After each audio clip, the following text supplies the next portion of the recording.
Yo, that gave me chills here and there. Yeah, bro. That gave me chills here and there. That was in 2004. Yeah. Wow. When this album first came out. Wow. You know how I know Tracy G? How do you know, Because that's a clip from MTV. MTV News, Tracy G. You was there. And I was there. You was there. Hold on, let me circulate this picture right here. Wow. Oh, wow. I remember that. You remember that? That's Miami. Wow. That's Miami, 2005. Yeah. Classic. John and I were Moments. staying at the same hotel in Miami that week.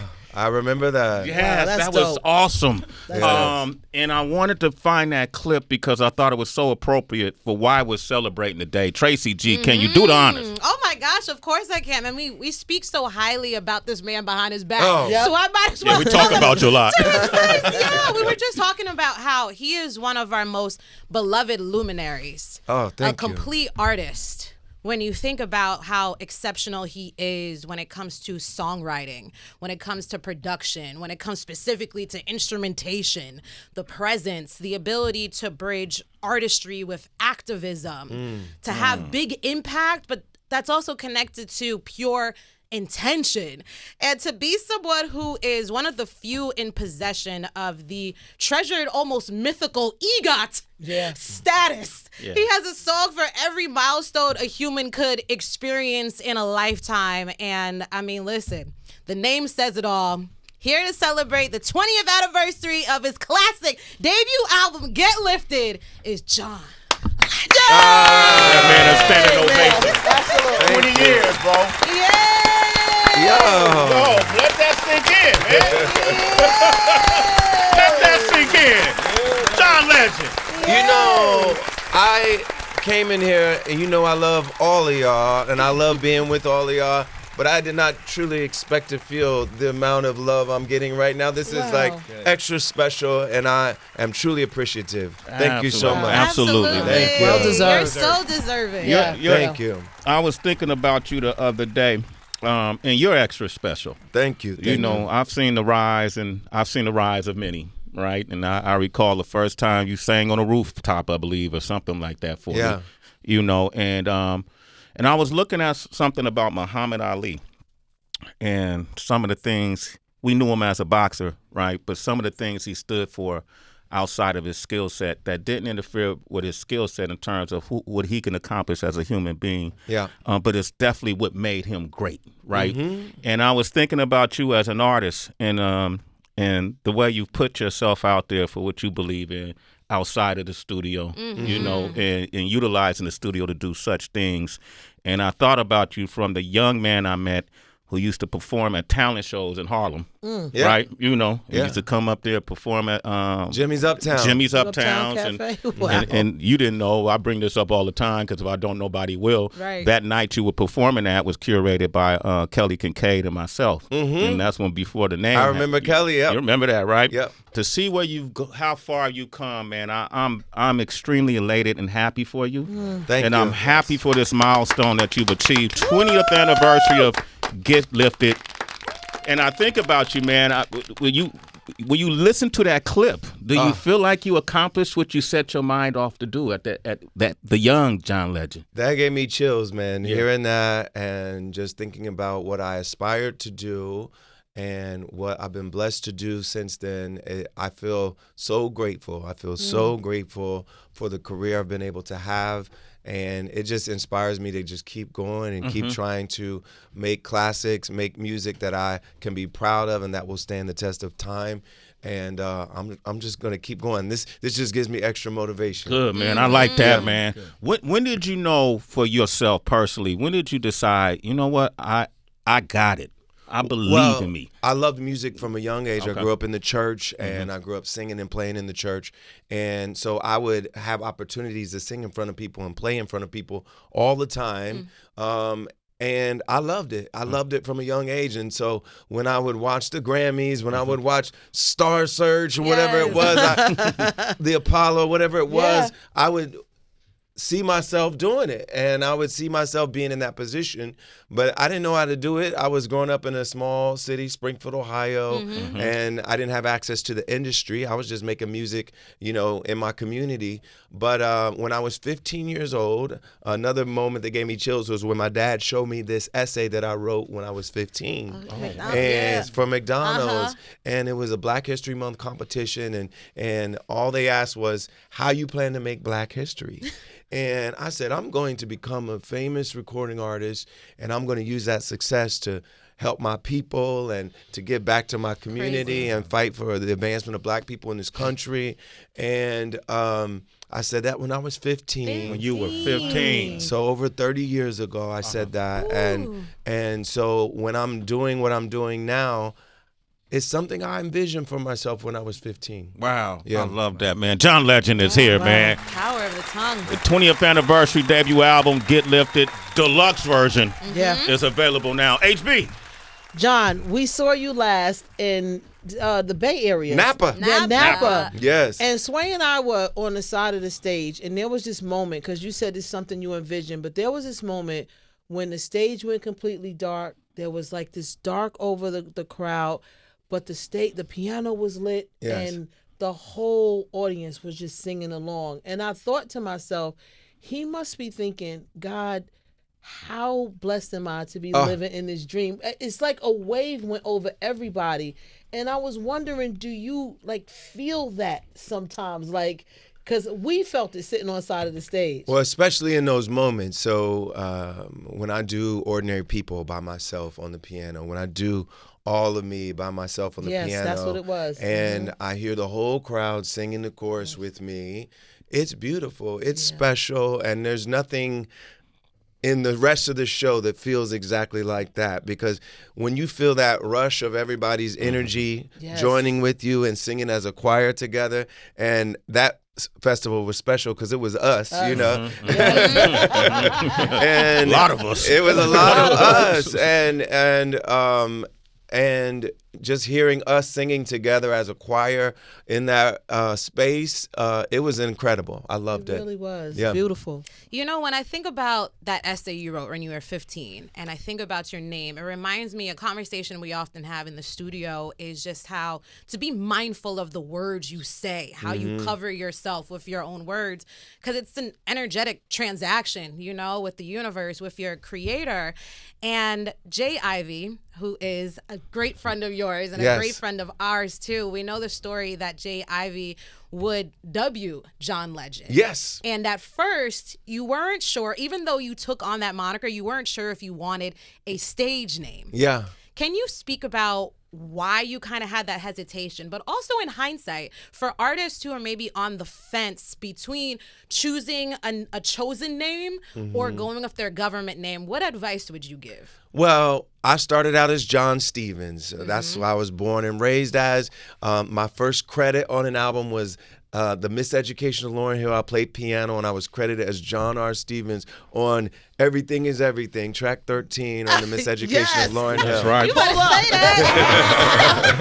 13. The number. Track 13, dog. I was so proud. I was still in college, and I told everybody who would listen, I'm on track 13. They started calling me track 13. I said it so much. So I graduated from college, and I'm eventually moving to New York and trying to break into this industry and working a day job as a management consultant, playing shows at Jimmy's Uptown and SOBs and all over town. And I meet Kanye. He comes to the show at Jimmy's Uptown, actually. That's right. He was there. He was there. His cousin invited him to the show. His cousin Devo was my roommate. And so Devo invites him to the show. And I start working with him, and he's trying to get signed as a rapper, even though he's already producing for Jay and the rest of the guys at Rockefeller Records. And And then I'm trying to get signed as a R&B artist. And we start working together. He's producing my demo, and then I'm singing and writing with him on his demo, which eventually became The College Dropout. And J.I.V. is also from Chicago, like Kanye is. Yes, Grammy Award-winning J.I.V. J.I.V. Grammy Award winner. Uh-huh. Yes, he created the category, then won. That's how you do it, baby. Twice. One of our great spoken word artists, and if you listen back to College Dropout, he's on Never Let Me Down. Yes. And so he was in those sessions with us, and he started calling me the Legend. And that morphed into John Legend, and the whole crew starts calling me John Legend, and it just becomes the name that I'm called around our circle. And then eventually Kanye's putting out mixtapes and putting me as John Legend on the mixtape. And I hadn't officially changed my stage name, but it's basically like the name is choosing me. Right, exactly. And I had to decide whether or not I was going to make it official. And part of me is like, are you crazy, man? You ain't even got a record deal. How you going to call yourself a legend? Like the audacity. The audacity to call yourself a legend. And eventually I was like, you know what? If it doesn't work out, then it doesn't work out. But I'm going to go down trying. I'm going to go down making a statement, saying something bold about myself, saying something audacious about myself with my name, letting it announce my presence before I even show up. And then I've just got to try to go and live up to it. And when I hear myself talking to you in that interview, what I'm thinking is I'm saying to myself, if I'm going to call myself John Legend, I'm going to have to back it up with the music and with the work that I do. And so that's what I've been trying to do since then. Wow. My man, John Legend. Legend.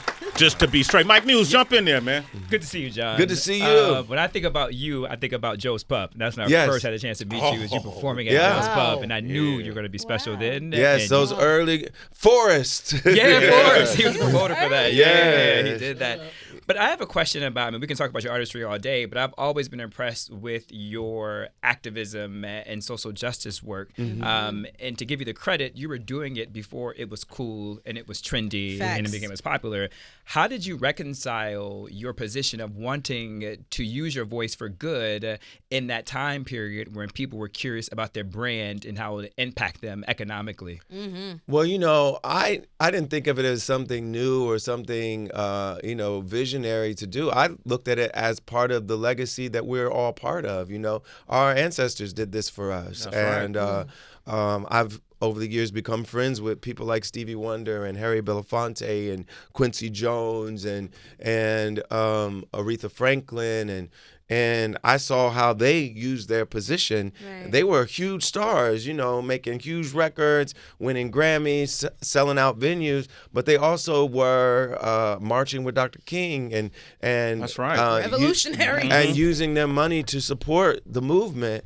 And so when I wrote that essay when I was 15, I already was aware of the artists who had come before me who had done exactly that. Wow. Like, they knew that part of them being who they were and being black in America and having this unique position was that they would use that success to help their community. And I think as black artists, we have a special responsibility to carry on that legacy. Right. 100%. John Legend is here. Get this man a big round of applause. We're talking about the 20th anniversary of his debut album, Get Lifted. On this project, man, you solicited a lot of great people to be a part of this, man. And I want to talk about some of these folks, Yes.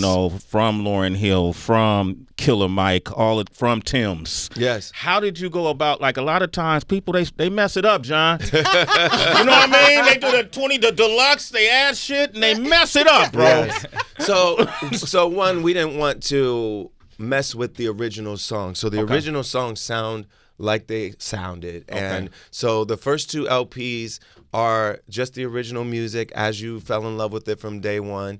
But we thought it'd be cool to reinvigorate them on the third LP. And so after you listen to the original versions, you can listen to these new remix versions. And the Lauryn Hill remix, she actually did that with me back in the day. So that was from 2005 we recorded that. Wyclef produced it. And Lauryn was signed to Columbia still at the time. And Wyclef was as well. Lisa Ellis was my label exec. That's right. And Shout out to Lisa Ellis. Wow. Yes. She's legendary. Yes. Wow. And Yes. she was working on all of our projects, and she made it happen. I was like, are we really gonna get Miss Hill on this song? Because she was already kind of retreating, and she was rarely making new music, and I was like, there's no way this is going to be possible. But she worked her magic, and Miss Hill agreed to be on the record with Wyclef producing it.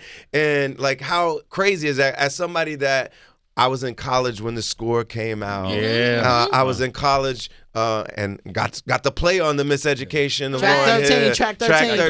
Don't forget it. But these albums were so influential to all of us as young artists who were trying to do what we were trying to do. And the idea of me being able to collaborate with both of them for a remix to So High, it was amazing. So the So High remix is actually from that period, from 2005, 2006. But it's so evergreen. Yes, but then everything else, all the other remixes after that were all stuff we did this year for the remix album. So we got Killer Mike and Lil Wayne to be on Let's Get Lifted Again remix. We had Black Thought from The Roots on a Used to Love You remix with the beat by Ninth Wonder. We had Thames on the Ordinary People remix, produced by my music director, Man, and Simmy's on the Refuge remix, and I'm just so proud of all the exciting new things we did to the music to reinvigorate it and make it feel really good. But we left the originals alone. Okay, good. And then we gave you some spice at the end in case you were interested. That was smart, because when I listened to it, I was listening to the originals initially. It got me back. You got me in the vibe. Right, right. And it made the receiving the newer remixes even more better to me. I was like, and you did great at it. Kalani, you want to chime in? Yeah, I had a question for you, Mr. Legend. So That's our answer. So when you talk about Miss Lauryn Hill, Mike Muse was telling me earlier that he had attended a book listening party for you. At audio. Audio. Oh, the Audible, yes. And he said that you had mentioned someone on the stage that was very like vital to the process of you collaborating with Miss Lauryn Hill. Yeah. And that person is Suzette Williams. That's my mother. Oh my God. I wanted to ask, how did you get to talk to her? How did you know her? So I was introduced to her by Tara Michelle. So Tara sang with Lauren. Yeah. She went to Columbia High School in Jersey with Lauren, and she also grew up partly in Scranton, Pennsylvania. So I intersected with Tara in Scranton because while I was at school at UPenn in Philadelphia, I would drive up to Scranton to play piano for this AME church up in Scranton, Pennsylvania. So on the weekends, I would be going back and forth to Scranton and playing piano at this church where Tara partly grew up. And so she was singing in the choir, but she was also going over to Jersey to help Miss Hill with her album. And Suzette was Miss Hill's A&R at the time. Your mother, as you know. Yo, mama. He wasn't even born. And she was A&Ring for her and working at Columbia Sony.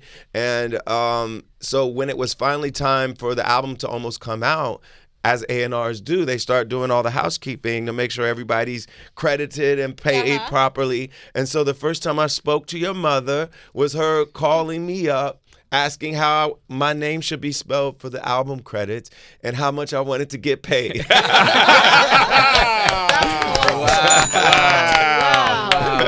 So you should shoot him your Cash App, Kalani. That's dope. Shout out to Uzi. Shout out to John, man. This is amazing. John Legend said to us at the Blue Note Jazz Festival, because Heather and I were hosting it. Yeah. Yes. And you came out of your trailer and said, I want to come on the show. Yes. I was like, okay, son. I said, all right, man. We went in our trailer. I said, you think he's serious, Heather? She said, he looked like he was serious. He's the man of his word. He's here right here. Give it up to my brother right here, man.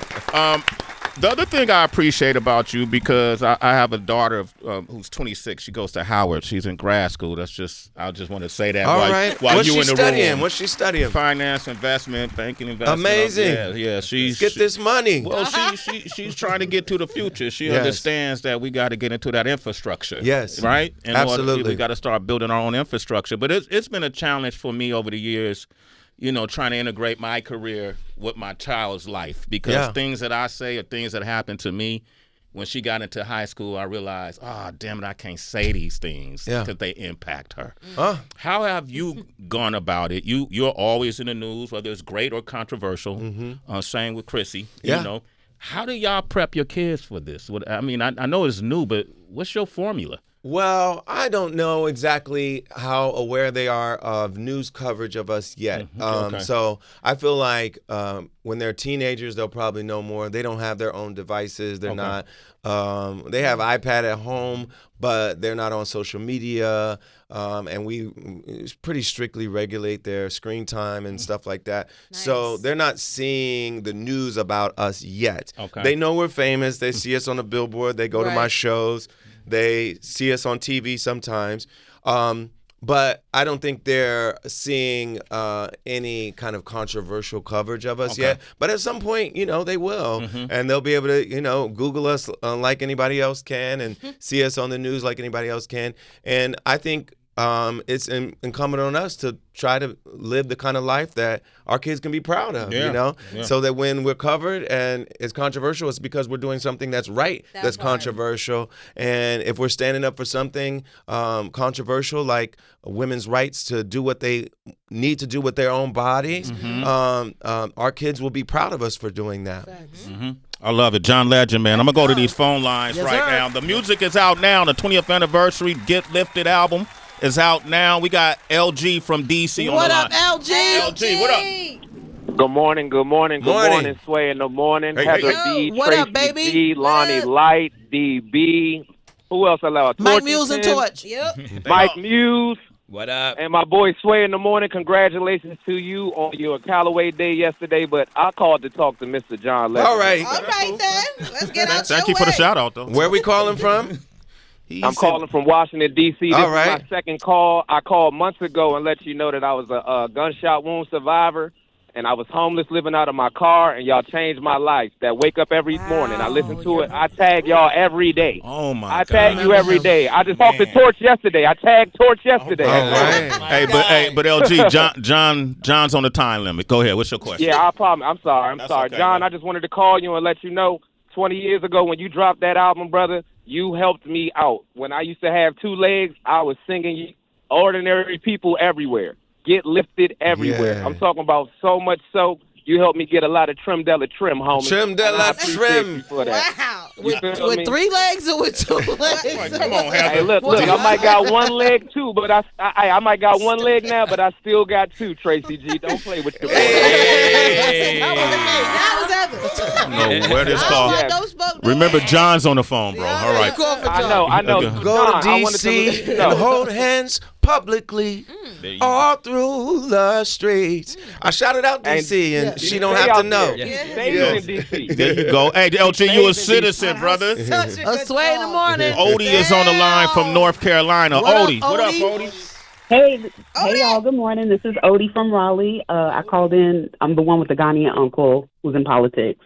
Okay. That's neither here nor there. All right. Look, I had to call in because I met John Legend in Fayetteville years ago, and he did my voicemail greeting. And I was praying that you would be nice enough to do that again. Visual voicemail came and wrecked my whole shit. Oh, my gosh. Wow. Right and now, you want to the Grammy, and I had no intention of deleting it ever. Well, maybe he can do it like live on air. You know what's funny is the first time I did somebody's voicemail was my college classmate. She lived in my hall. Her name is Teresa, and I said, Teresa's not home. Teresa's not home.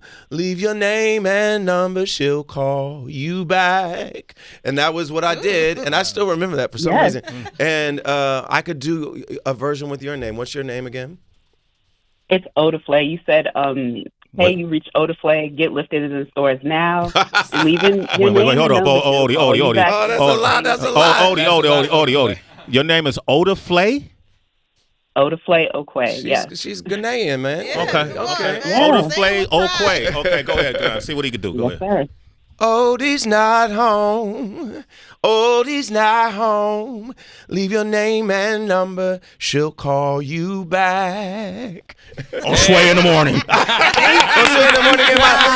And my Get Lifted 20th anniversary edition's out right now. There you go, man. All right, man. There you go. Odie, you a citizen. That's Sway in the morning. Yo, girl. listen, John, I know you got a lot to do, but thank you for coming by. Yeah. He could do a drop for us for Sway in the morning Oh, yeah. right now. Yeah, do that live. Yeah. We got Odie. How you want to do it? Get us. Damn it, Odie got one and we ain't got one.